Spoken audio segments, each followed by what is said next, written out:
اعوذ باللہ من الشیطان الرجیم بسم اللہ الرحمن الرحیم رب اشرح لی صدری ویسر لی امری واحلل عقدۃ من لسانی یفقہوا قولی۔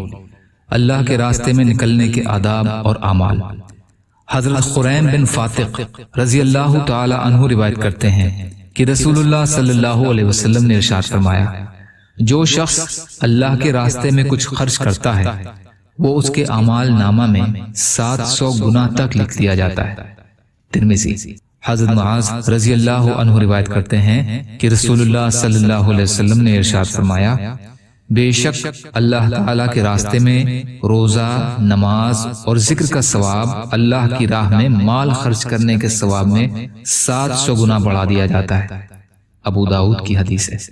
حضرت معاذ رضی اللہ عنہ سے ہی روایت ہے کہ رسول اللہ صلی اللہ علیہ وسلم نے فرمایا، بلا شبہ اللہ تعالیٰ کے راستے میں ذکر کا ثواب اللہ کے راستے میں خرچ کرنے کے ثواب سے 700 گنا بڑھا دیا جاتا ہے۔ ایک روایت میں ہے کہ 7 لاکھ گنا ثواب بڑھا دیا جاتا ہے۔ مسند احمد کی حدیث۔ یا اللہ ہم سب کو کہنے سننے سے زیادہ عمل کی توفیق عطا فرما۔ یا اللہ جو مظلوم ہیں، پریشان حال ہیں، بیمار ہیں، قرض میں ہیں، بے روزگار ہیں، محتاج ہیں، ان کی مدد فرما۔ یا اللہ ہم سب کو اپنی استطاعت کے بقدر اپنا حق ادا کرنے والا بنا۔ یا اللہ صبر کرنے والا، شکر کرنے والا، اچھی طرح عبادت کرنے والا بنا۔